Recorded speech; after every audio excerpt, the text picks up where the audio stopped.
C'est cool, hein.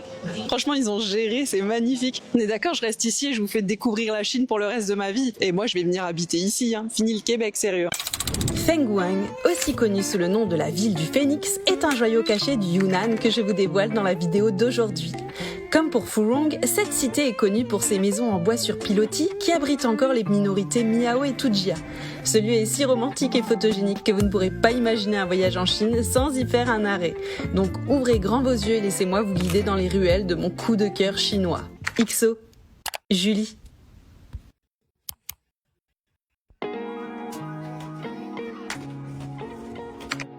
Les gars, je viens d'arriver dans ma chambre et c'est une pépite. Elle est magnifique. Et la vue, regardez ça. Waouh, amazing. Je suis complètement amoureuse.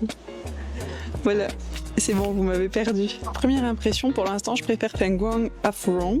La température est vraiment good. J'ai eu plein de petits cadeaux en quittant Furong, dont de la crème pour les mains, des petits gâteaux, enfin des trucs comme ça. C'était super cool. L'hôtelière m'a amené jusqu'à une voiture privée qui m'a emmené donc directement à la station.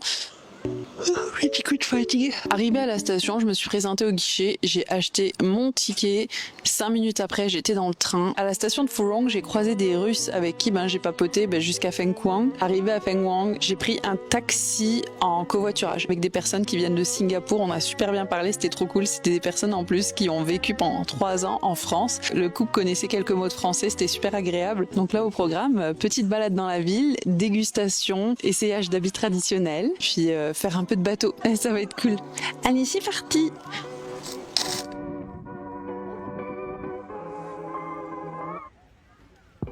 Ce qui fait la particularité de cette ville, c'est son incroyable état de conservation. Fengguang aurait été fondée il y a plus de 1300 ans selon le site de l'UNESCO. Et l'aspect que l'on découvre aujourd'hui remonte principalement au début de la dynastie Qing, lorsque la ville a pris sa forme actuelle. Le long de la rivière Tuojiang, plus d'une centaine de maisons en bois sur pilotis forment l'un des ensembles architecturaux les mieux préservés de Chine. Il faut aussi savoir que Fengguang abrite encore les minorités Miao et Tujia qui perpétuent leurs traditions, leurs costumes et leur artisanat ancestral. Par exemple, les Tujia se distinguent par un tissage aux motifs sobres et géométriques, alors que les Miao, eux, excellent dans la broderie, la teinture et l'orfèvrerie en argent. Mais revenons-en à la ville. Ses tours de guet et ses remparts de l'époque Qing témoignent d'un passé encore bien vivant.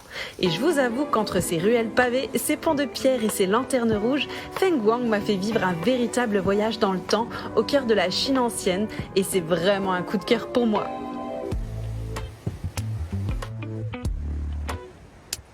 D'ailleurs, est-ce que vous connaissez la légende de la naissance de cette ville ? Son nom, Fengguang, signifie littéralement phénix, symbole chinois de renaissance et d'immortalité. On raconte que 2 phénix, émerveillés par la beauté du lieu, se sont posés ici pour ne plus jamais repartir. Et c'est ainsi, dit la légende, que la ville du phénix serait née.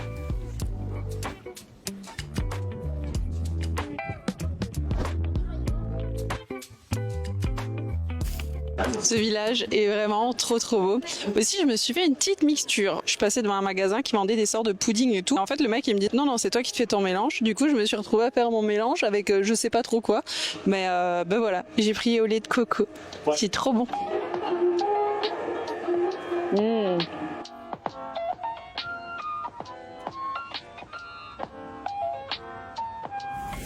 Bon, je suis adoptée, il veut pas me quitter.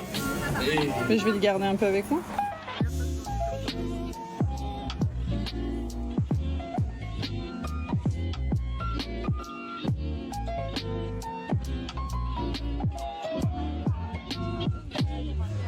Il est encore là.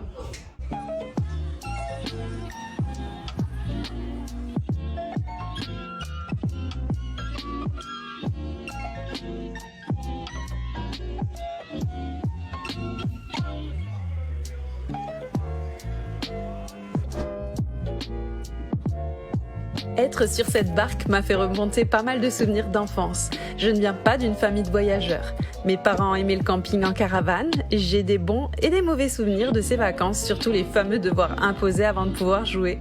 Le tour en bateau est trop agréable, je vous le recommande, surtout avec ces fortes chaleurs, ça donne un petit vent bien sympa. C'est super beau de voir le village sous cet angle en fait. Voilà, je le recommande. Je me rappelle un jour être restée à table jusqu'à 16h et j'avais pleuré toute la journée parce que je ne comprenais rien à ces exercices. Assez traumatisant. Nous sommes partis 3 fois dans le sud de la France et une fois en Espagne. C'est là que j'ai découvert Harry Potter et j'ai passé mes vacances à dévorer les 3 premiers tomes. À ce moment-là, voyager ne me semblait pas si excitant. Jusqu'au jour où j'ai choisi ma première vraie destination par moi-même, la Thaïlande. Ce voyage a été un déclic. Si vous me suivez depuis le début de ma chaîne, vous connaissez l'histoire. À mon retour, j'ai tout quitté pour suivre mes rêves. La Chine, au départ, n'en était pas un, mais au fur et à mesure que j'avance dans mon périple, elle le devient.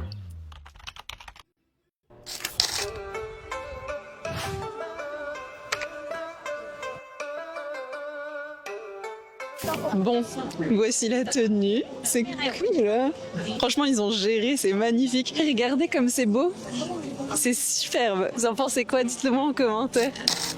Si vous avez aimé la ville de jour, vous n'êtes pas prêt pour la version de nuit. C'est incroyable, j'ai rarement vu quelque chose d'aussi joli que cet endroit. Je me tais, je vais vous laisser apprécier.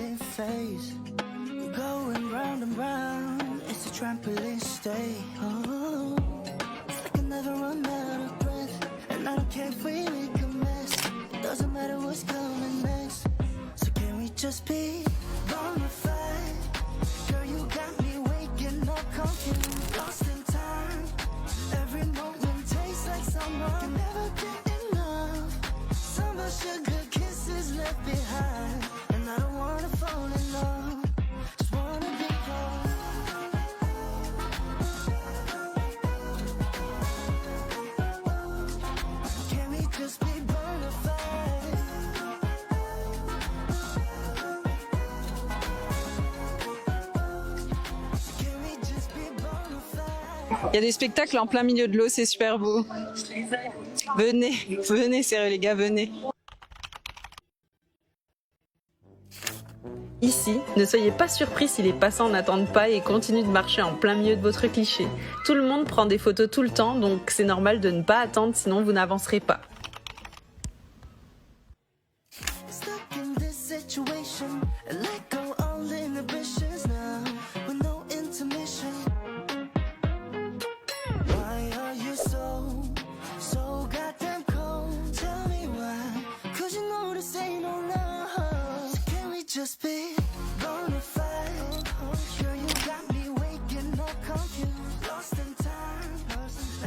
Très dommage que le micro n'était pas allumé, les petites jeunes étaient juste adorables. J'apprécie beaucoup plus cette ancienne ville que celle de Phu Rong. Je sais pas pourquoi, je saurais pas vous dire, mais vraiment, je m'y sens beaucoup mieux. C'est super agréable de s'y balader et puis je sais pas, j'adore. L'ambiance est top, c'est magnifique et c'est sûr qu'il n'y a pas de cascade en plein milieu, mais c'est très très cool. Je vais essayer de trouver quelque chose à manger parce que j'ai toujours pas un truc concret dans le ventre.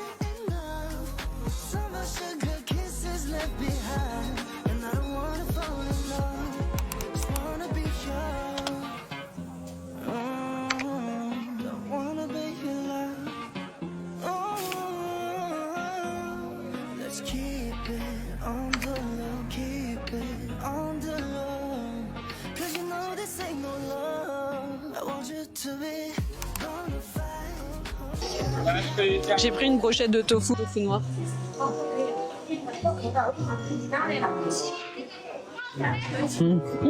C'est trop bon en fait. Je suis assez surprise, c'est vraiment très très bon. Bien entendu, j'ai pris de l'octopus parce que j'adore ça.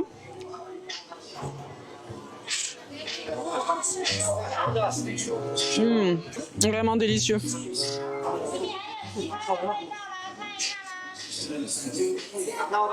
Et pour finir, je vois ces petites saucisses partout depuis le début. Bah, c'est très bon.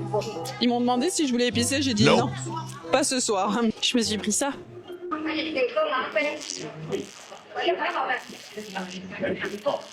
C'est une sorte de lait, c'est du jasmin, c'est vraiment bon.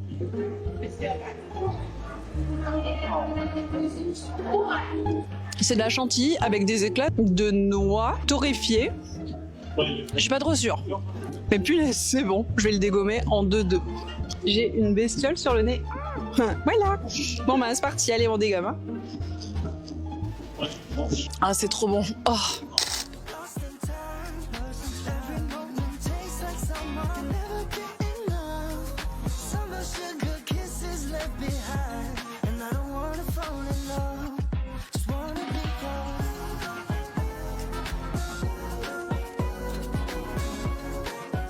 Petit message de prévention, la rage est présente en Chine, notamment dans les zones rurales. Pour ne pas l'attraper, le mieux est de ne pas faire ce que je fais ici et d'éviter de câliner les chats et chiens mignons que vous pouvez voir sur la route.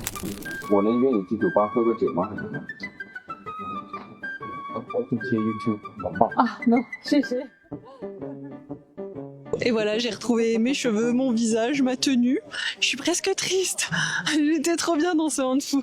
En tout cas, il est 23h, quasiment tout commence à fermer. Franchement, j'ai passé un excellent moment. C'est subjectif, hein, il n'y a absolument rien d'objectif là-dedans. Vous me direz, vous, ce que vous en avez pensé. Mais je suis absolument fan de ce maquillage. Je le refais ou pas, les gars? Bon, du coup, on fait quoi? Je reste ici? Je rentre pas, hein, on est d'accord? On est d'accord, je reste ici et je vous fais découvrir la Chine pour le reste de ma vie. Ok? Allez, on fait ça. C'est sur cette jolie note que se termine cette journée. Moi, je vous donne rendez-vous demain pour la suite des aventures. Ça va être un village un peu moins touristique. Les réceptionnistes avec qui j'ai parlé de mon itinéraire ont été très surprises de voir... Hello.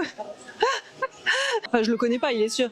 Hello, ni hao. Ils étaient très surpris de voir que je connaissais cet endroit, même si je l'ai pas encore visité, mais en tout cas il est sur ma liste et j'espère que vous allez apprécier. Moi déjà, je suis très impatiente d'y être. Donc je vous fais des gros bisous et je vous dis à demain. Bye bye.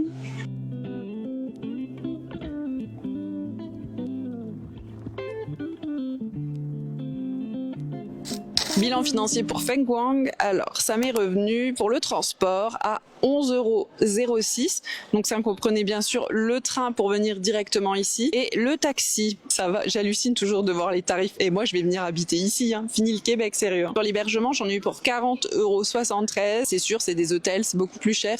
Mais faut dire que déjà, c'est des chambres magnifiques avec vue dans des endroits traditionnels et très touristiques. Puis franchement, c'était quand même bien agréable de pouvoir dormir confortablement. Parce qu'il faut dire que les autres lits, les gars, dans les dortoirs, mais en fait, c'est juste une plaque de bois avec une micro-mousse dessus. Et bien entendu, comme 50 milliards de personnes ont dormi dessus, tu sens plus la plaque de bois que la mousse, quoi. Hein, voilà. La nourriture, j'en ai eu pour 12,64 €. L'activité, 31,98 €. Ça comprenait le petit tour en bateau et le port de tenue traditionnel que j'ai adoré. Et voilà, ça fait un total de 96,41 € pour Feng Guang.